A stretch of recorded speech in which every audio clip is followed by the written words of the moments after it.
I'm storyteller and author Pleasant Despain, and you have a wonderful imagination. Welcome to Pleasant Journeys.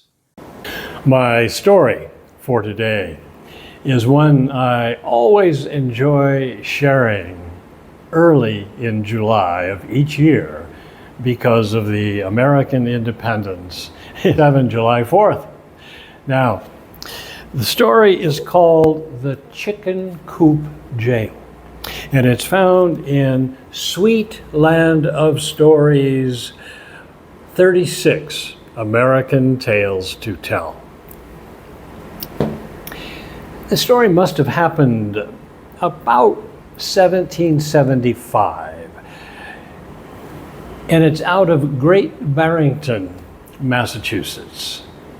Back at that time, during the war, every man was asked and had to answer, are you a patriot or are you a Tory? Do you fight for American freedom or do you support King George? Well, Nathan Jackson, he went against what most of his neighbors said was the right thing to do, that they were patriots. Nathan said, no, I'm a Tory. I live in America now, but I must support the king. Well, when the ships arrived on the shores and the battles began, Nathan would put on his red coat, and the time that the battle occurred in Great Barrington, the Tories lost horribly. Many men died, many fled, and Nathan, he got a wound in his leg, and his neighbors captured him, and they took him to the sheriff, one of his neighbors, and put him into the only jail they had, which was an old chicken coop with 2 windows and a wonky door and no lock.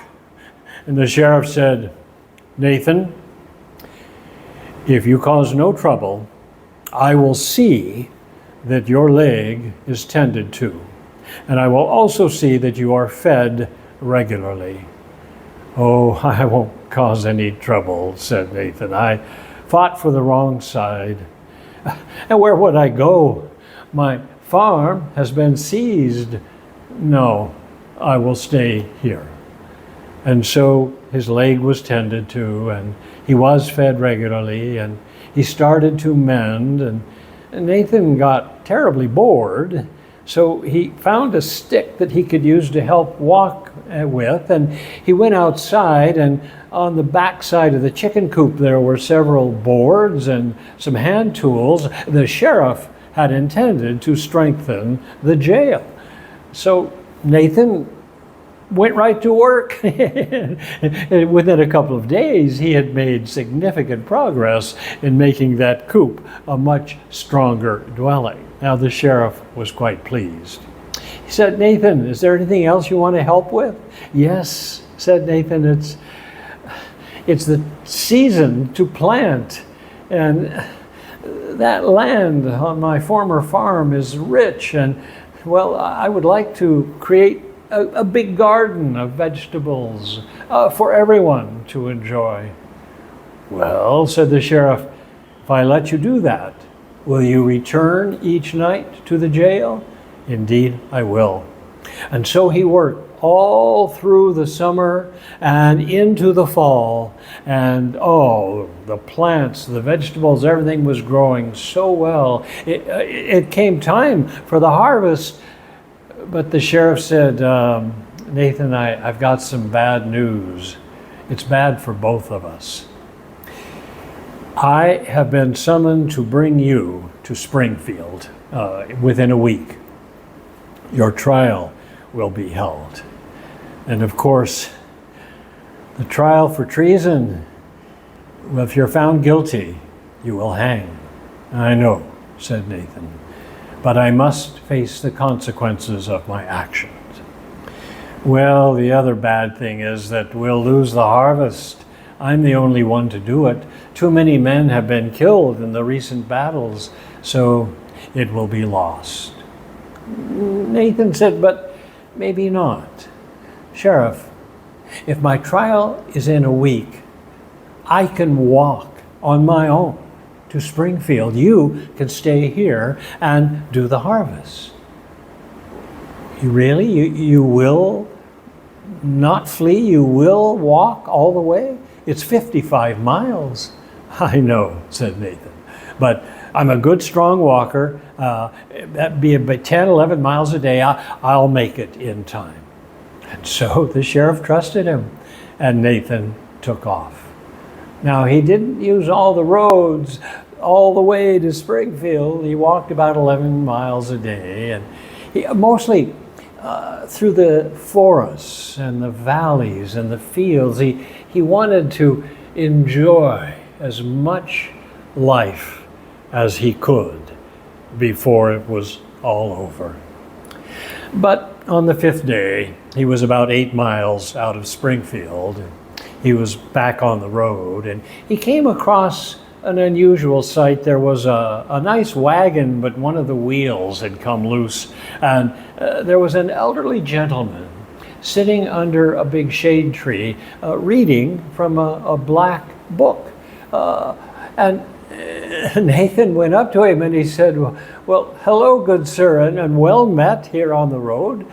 You seem to be in a bit of distress. Yes, yes, said the man.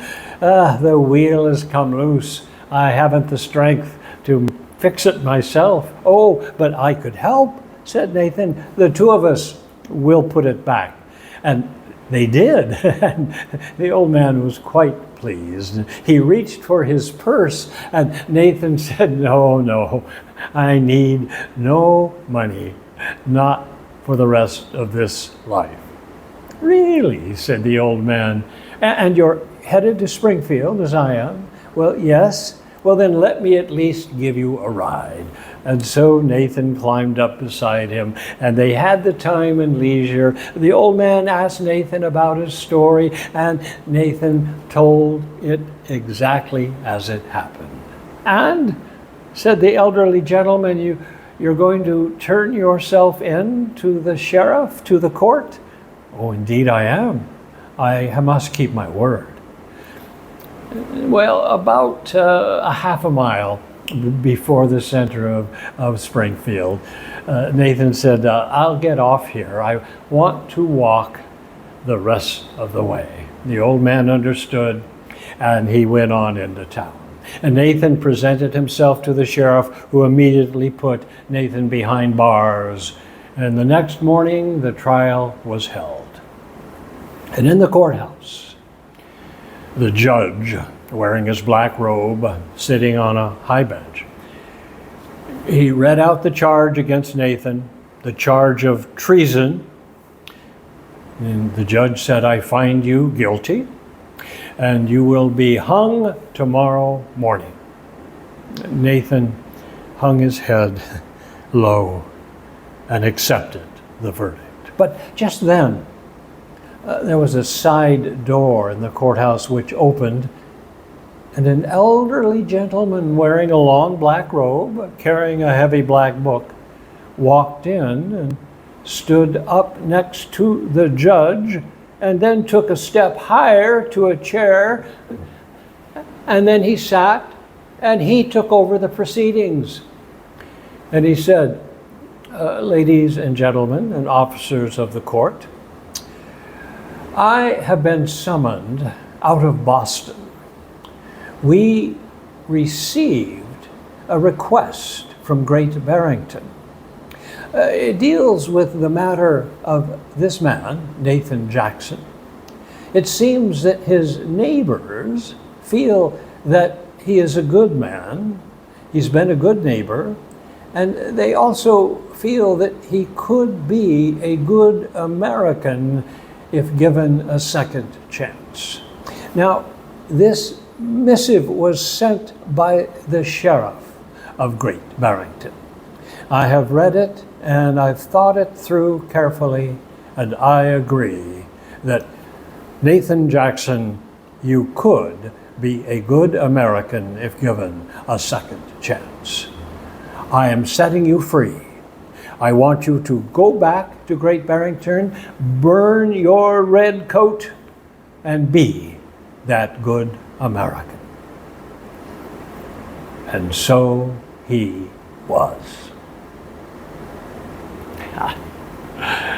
Well, thanks for listening to my rather patriotic July 4th kind of story. I hope you enjoyed it, and I hope that you could give it a like, and if you're willing to join our mission here in sending all of these stories all over the world, I would greatly appreciate your subscription.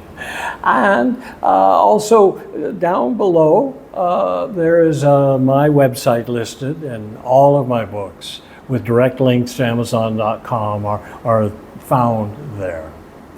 There are so many stories yet to tell. Another story to tell next week.